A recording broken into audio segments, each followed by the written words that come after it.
दूसरे देशों पर भारत की निर्भरता को हम तेजी से कम कर रहे हैं।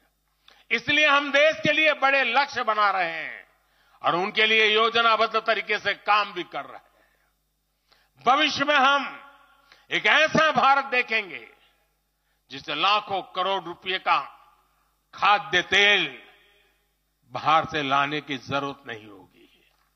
हमारे पाम ऑयल मिशन की मदद से हमारे किसान इतने सशक्त हो जाएंगे कि वो देश के पैसों की बचत कर सके।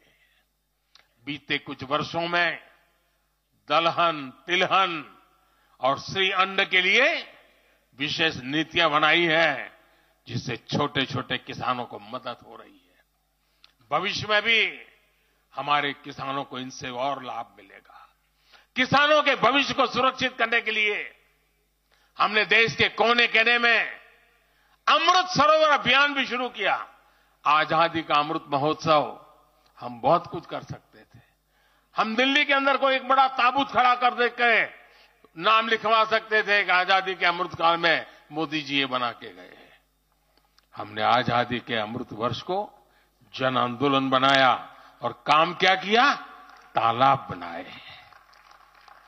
हर गांव में जब तालाब बनते हैं ना, वो किसान को सुरक्षित करते हैं, शुद्ध पानी की गारंटी देते हैं, जमीन उर्वरक बना देते हैं। लंबे भविष्य को सोच करके ऐसे काम हम करते हैं। और इस अभियान के तहत देश में अब तक 60,000 से ज्यादा नए सरोवर बनाए जा चुके हैं। 60,000 तालाब, शायद ही किसी सरकार के नसीब में इतना बड़ा काम करने का सौभाग्य आया होगा। ये सरोवर जल सुरक्षा सुनिश्चित करने में किसानों की मदद करेंगे। आज ग्रीन हाइड्रोजन से जुड़े अभियान और सोलर रूफटॉप मिशन के कारण देश रिन्यूएबल एनर्जी के क्षेत्र में भी तेजी से आगे बढ़ रहा है। बहुत जल्द भारत दुनिया का सेमीकंडक्टर हब बनेगा और इससे पूरी दुनिया में नई कंप्यूटिंग रिवॉल्यूशन को भी भारत गति देने का निमित्त बनने वाला है।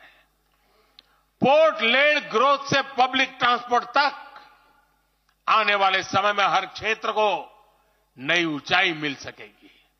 साथियों, भाजपा आज देश का एकमात्र दल है जो एक भारत श्रेष्ठ भारत की भावना के प्रति इतना आग्रही भी है और इतना समर्पित भी है। मैं पिछले महीने के अपने अनुभवों को भी कभी भूल नहीं सकता। इस दौरान मुझे भगवान श्री राम से जुड़े कई स्थानों में भ्रमण करने का अवसर मिला। मेरा 11 दिन का अनुष्ठान चल रहा था। उस अनुष्ठान के दरमियान मैं नासिक, लेपाक्षी, त्रिप्रयार, श्रीरंगम, रामेश्वरम, धनुषकोडी, मैं इन जगहों पर एक सामान्य साधक के तौर पर गया था। इस दौरान मुझे दक्षिण भारत के विभिन्न क्षेत्रों में लोगों से जो स्नेह मिला, आशीर्वाद मिले, मैं उसका शब्दों में बयान नहीं कर सकता और पॉलिटिकल पंडितों के पैरामीटर में वो कभी आ भी नहीं सकता है जी। जब मैं सड़कों से गुजर रहा था, लोग अपने वचन से, अपने भावों से मुझ पर अपना आशीर्वाद बरसा रहे थे। इस दौरान मुझे कंब रामायण का पाठ सुनने का अवसर मिला। ये ठीक उसी जगह पर हुआ जहां महान कवि कंबन ने 800 वर्ष पहले अपने रामायण की रचना की थी। आप कल्पना कर सकते हैं उसी स्थान पर बैठ करके जब मैं कंब रामायण सुन रहा था, उस भाव विश्व को मैं ही अनुभव कर सकता हूं। एक ऐसा अद्भुत क्षण था जिसमें एक भारत श्रेष्ठ भारत की भावना पूरी तरह समाहित थी। मुझे विश्वास है कि आप सभी ने भी कम अधिक मात्रा में इसे महसूस किया होगा।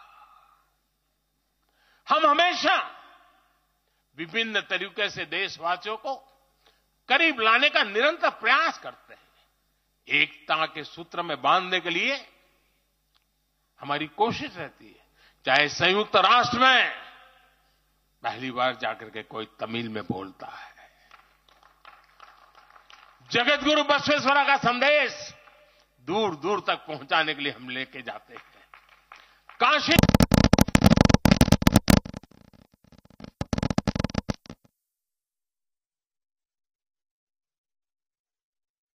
हम विश्व के मेहमान आते हैं तो दिल्ली को देश नहीं मानते, हम हर राज्य में लेकर के जाते हैं।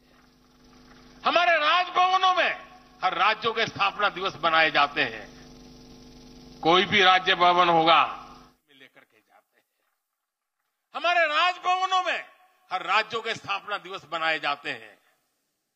कोई भी राज्य भवन होगा, नागालैंड का भी वहां स्थापना दिवस मनाया जाएगा और गुजरात का भी मनाया जाएगा, महाराष्ट्र का भी मनाया जाएगा, गोवा का भी मनाया जाएगा। हर राजभवन में राष्ट्रीय एकता का एक प्रकार से उत्सव बना दिया जाता है। हम अपनी विविधता को सेलिब्रेट करते हैं। एक भारत श्रेष्ठ भारत की भावना हमारे दिल के बहुत करीब है। इसे मजबूत बनाने के लिए हम काम करते हैं। साथियों, एक भारत श्रेष्ठ भारत की भावना हमारी गवर्नेंस में भी दिखाती है। हर क्षेत्र के विकास पर हमारा पूरा फोकस है। नॉर्थ ईस्ट का उदाहरण आपके सामने है। पहले की सरकारों में नॉर्थ ईस्ट को पूरी तरह अनदेखा कर दिया गया क्योंकि पार्लियामेंट की सीटें कम है, उनका इंटरेस्ट ही नहीं था। हम वोट और सीटों के हिसाब से काम नहीं करते। मेरे लिए तो मेरे देश का हर कोना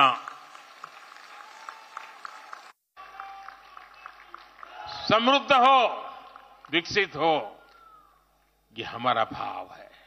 आज चाहे सियाचिन हो या फिर देश के आकांक्षी जिले हो, कोई हमसे दूर नहीं है। वो गांव जिन्हें पहले आखिरी गांव कहा जाता था, हमारे लिए देश के वो पहले गांव बन गए। और मेरे सारे कैबिनेट के मंत्री उन गांवों में रात बिता करके आए। कुछ मंत्रियों को तो -15 डिग्री में रात को रुकना पड़ा वहां, क्योंकि हम आत्मसात करना चाहते हैं। हमारे लिए देश का हर हिस्सा महत्वपूर्ण है। हर हिस्से पर हमारा फोकस है। साथियों, जो भी राजनीति में दिलचस्पी रखता है और जिसके लिए लोकतांत्रिक मूल्य प्रमुख रहते हैं, वो भी अगर न्यूट्रल है तो पब्लिकली हमारी प्रशंसा करते हैं। न्यूट्रल नहीं है तो खानगी में तो कर ही देते हैं। इसकी एक बड़ी वजह है, हमने समय के साथ खुद को सकारात्मकता के साथ बदलने का प्रयास किया है। हमने अपनी राजनीतिक व्यवस्था को नए और आधुनिक विचारों के लिए खुला रखा है।